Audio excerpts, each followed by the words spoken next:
Hello friend, જય શ્રી કૃષ્ણ. સ્વાગત છે તમને મારી ચેનલ આશા કિચનમાં. આજે આપણે બનાવીશું એકદમ માખણ જેવું સોફ્ટ, ટેસ્ટી અને ચટાકેદાર ખીચું. આ ખીચું માત્ર 10 જ મિનિટનો સમયમાં બનીને તૈયાર થઈ જાય છે. તમને જ્યારે પણ ગરમ ગરમ નાસ્તો ખાવાનું મન થાય ત્યારે તમે આ ખીચું બનાવીને ખાઈ શકો છો.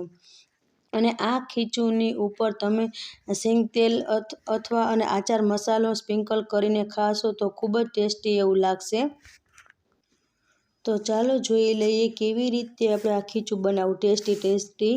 તો રેસીપી સારી લાગે તો લાઈક અને શેર જરૂરથી કરી દેજો. જેથી આ અવનવી રેસીપી જોવા માટે મારી ચેનલને સબસ્ક્રાઈબ નથી કર્યું તો ચેનલને સબસ્ક્રાઈબ કરી દેજો. સૌથી પહેલાં ખીચું બનાવવા માટે મેં 1 વાટકી જેટલો ચોખાનો લોટ લીધો છે. ઝીણો એવો ચોખાનો લોટ આવે તે લીધો છે. હવે તેમાં એક બાઉલ લઈ લઈશું અને આ ચાળણું લઈ લેવાનું છે. તેનાથી આપણે આ લોટ છે ચોખાનો તે ચારી લેવાનો છે. લોટ ચાળવો જરૂરી છે. જો લોટ ચારીને તમે બનાવશો ખીચું તો એકદમ સરસ એવું સોફ્ટ બનીને તૈયાર થશે અને તેમાં કોઈ વધારે કચરો તો પણ તે નીકળી જશે. અને લોટ છે તે મેં સરસ એવો આપણે જો ચારી લીધો છે. હવે તેને આપણે સાઈડ પર મૂકી દઈએ. હવે છે તે ગેસ ચાલુ કરીને મેં એક પેન લીધું છે. એ પેનમાં છે તે મેં જો આ 1 વાટકી જેટલો છે તે મેં ચોખાને લીધો છે. સેમ એ જ વાટકીથી છે આપણે 3 વાટકી જેટલું પાણી લેવાનું છે. અને તેમાં તમે વધારે ઓછું પણ કરી શકો છો. જો 1.5 વાટકો પાછળથી પણ તમે થોડું પાણી એડ કરી શકો છો. હવે મેં છે 3 વાટકા જેટલું પાણી લઈ લીધું છે અને પાણીને સરસ રીતે આપણે ઉકળવા દેવાનું છે. પાણી થોડુંક એવું ઉકળી જાય પછી તેમાં 1 ચમચી જેટલું મેં નમક લીધું છે. હવે છે તેમાં આખું જીરું લીધું છે અડધી ચમચી જેટલું. હવે છે તેમાં આપણે અજમા લેશું અડધી ચમચી જેટલા અને અજમા છે તેને હાથેથી આવી રીતે મસળીને એડ કરવાના છે. તેનાથી સુગંધ પણ સરસ આવશે અને ટેસ્ટ પણ બહુ સરસ એવો આવશે. જો આપણું પાણી સરસ એવું ઉકળવા લાગ્યું છે હવે તેમાં આદુ મરચાંની પેસ્ટ બનાવી છે 1 ચમચી જેટલી તે આપણે એડ કરી દઈશું. તમે વધુ ઓછું પણ કરી શકો છો. જો તમારે તીખું વધારે ખાવું તો તમે મરચાં વધારે એડ કરી શકો છો. હવે છે તેમાં આપણે લીલા ધાણા લીધા છે તે એડ કરી દઈશું. હવે બધું સરસ રીતે આપણે મિક્સ કરી લેવાનું છે. બધું જો સરસ રીતે એવી રીતે મિક્સ થઈ જાય પછી હવે તેને આપણે ઢાંકીને તેને થોડીક વાર માટે ઉકળવા માટે રાખી દઈશું.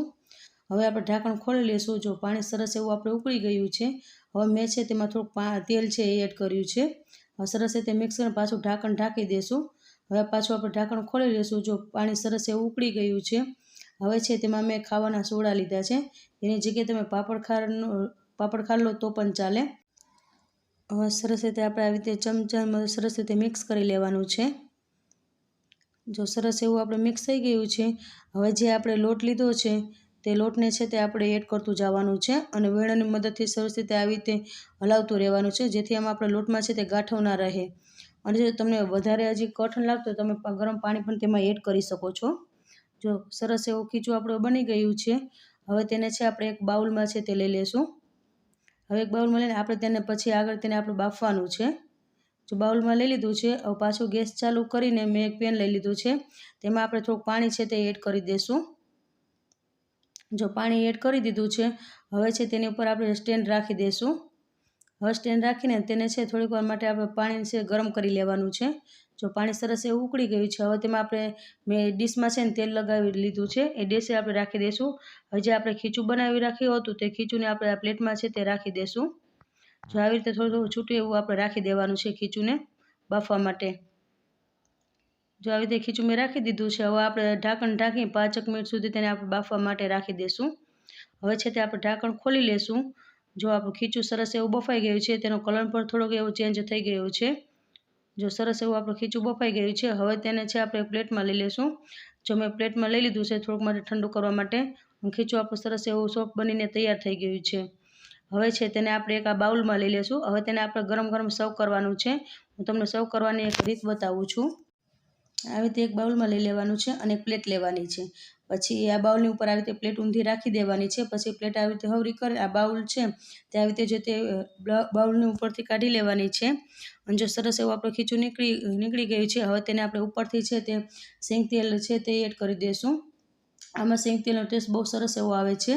તમે કોઈ પણ તેલ લઈ શકો છો. ઉપરથી છે તે આપણે આચાર મસાલો છે તે સ્પ્રિંકલ કરી દઈશું. હવે છે તેની ઉપર મેં લીલા ધાણા છે તેની ઉપર સર્વ કરી દીધા છે. તો તૈયાર છે આપણે ગરમા ગરમ ખીચું. જોતાં જ ખાવાનું મન થઈ જાય તેવું આપણું આ ખીચું બન્યું છે ને. હવે હું છે તમને બીજી રીત બતાવી દઉં ખીચું સર્વ કરવાની.